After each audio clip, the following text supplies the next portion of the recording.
Penguin Random House Audio presents The Longest Night by Andria Williams. Read for you by MacLeod Andrews, Rebecca Lowman, and Hillary Huber.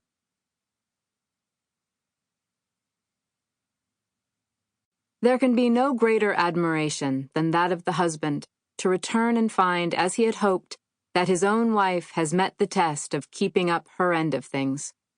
The Army Officer's Guide, 20th edition, 1954. Paul. Idaho Falls, January 3rd, 1961. Paul was so lost in thought that night, driving, that it took him a moment to notice the ambulance heading toward him on the horizon. It arced up over the road, a starry flare against the black sky until it passed him, bright and soundless. A minute later, 2 fire trucks and the chief's station wagon followed, traveling in a tight pack, their lights whirling yellow and white and red. Paul's heart tightened into a fist. He tried to tell himself that the trucks could mean nothing or anything, that they could be headed to any of the reactors at the testing station. But that was bullshit, and he knew it. It was bullshit just like the supervisors had been feeding them for a year, that all the CR1's glitches were minor, that when the reactor shut down, you just started it up again. When it got too hot, you just did what you had to do to cool it off. Use your heads, boys, and make the damn thing work. Keep it alive until that new reactor core arrives in spring. Then this thing'll be running so smooth, you'll be sorry you ever complained. So they'd waited through fall and early winter, holding out for spring.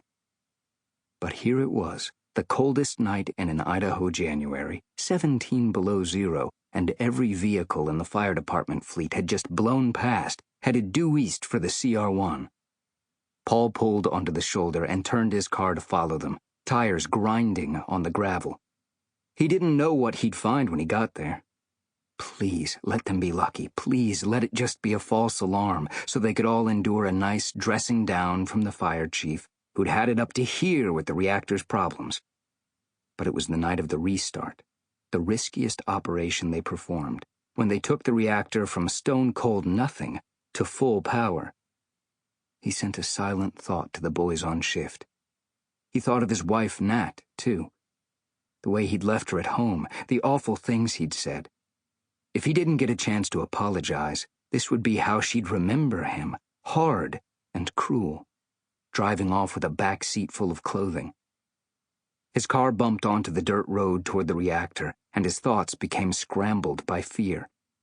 Here were the swirling lights of all the vehicles, the steam pumping in a white cloud into the air, Nat watching him drive away, his daughters in their beds, the fire chief waving his arms at Paul's car and calling something, and he felt the sinking sensation that he was too late for all of it.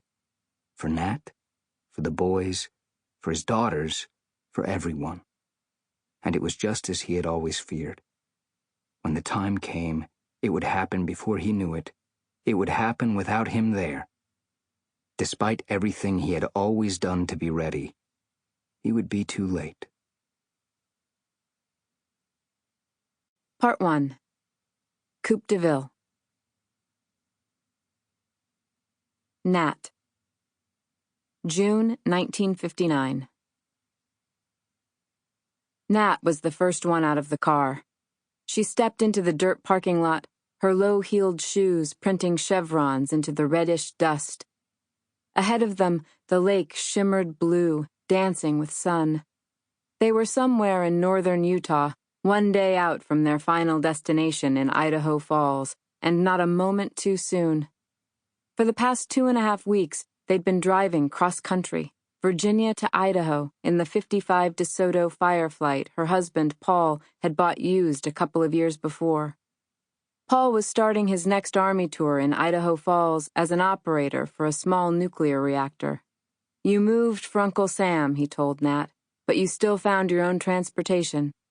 So with their 2 young daughters packed into the back seat, they headed west, sleeping in hotels and farmhouses, and even, on 2 regrettable nights, in the car. Nat was beginning to feel that they might be vagabonds forever, nomads wandering the rough western states, eating crackers by the side of the road in a hot wind, loitering at the edge of decent farmers' land, scrambling after barn kittens, urinating in gas stations. Paul opened his driver's side door and stepped out. He bent to help Liddy squeeze past the seat, a damp spot showing at the small of his back. Liddy was 1.5, and she hit the ground running, hustling toward the beach with a toddler's steady, impressive lack of hesitation or common sense, Belly leading the way in pink cotton overalls. Samantha, who was 3, scampered out through the passenger seat, her rumpled pale blue dress flapping around her legs. Nat followed them, shading her eyes to the sparkle of the water and the glow of pent-up energy that seemed to rise from their daughters' small bodies like incandescence. The round, crystalline lake before them was held between mountains as if cupped in a palm. The spring air smelled sweet, and Nat was filled with a sudden stirring of hope. She smiled up at Paul. "We just might make it," she said. Paul's brown eyes were weary, a little bloodshot. He scratched his head, 2 brisk strokes over his close army haircut. "Let's hope so," he said. Then he smiled back. "How you holding up?" "Good," she said. They trailed after the girls, Paul rolling up his shirt sleeves, Nat's shoes dangling from her fingers. There was a faint, distant splash up the curve, followed by muted applause and whistles, and Nat turned her head. She spied a rock outcropping that jutted into the water and was surprised to see the silhouettes of people atop it. A moment later, one of them sprang off the end of the rock, sailed downward in a gentle parabola, and entered the water with only the slightest sound. "Rock divers," Nat said as the head bobbed up. She checked the girls' location, still a good distance from the water's edge, their twin-like heads of chocolate-brown hair mingling as they bent to stack rocks, and turned back to the jumpers. The dazzling water, the leap and burst were so familiar that her heart hurt. She had grown up in San Diego. Swimming and diving were the things she'd loved. Some of her strongest memories were of leaping off the sunset cliffs in Point Loma, watching the white froth swirl before plunging in.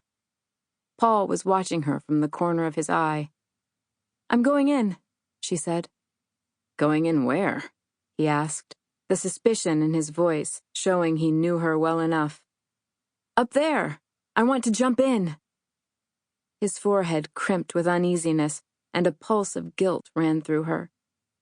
"That's crazy," he said. "You'll be wet on the drive." "With this air, I'll dry in half a minute. Here, hold my shoes." Before he could argue, she handed them to him and jogged through the sinking rocky sand, pebbles coating her calves and flinging up around her knees.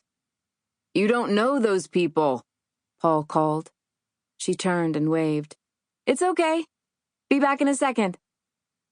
The girls hopped and cheered beside their father as she poked her way up the rock.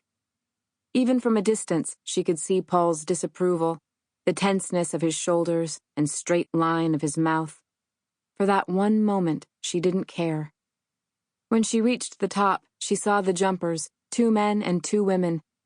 They lounged on the side of the rock now, sun-warmed and serene.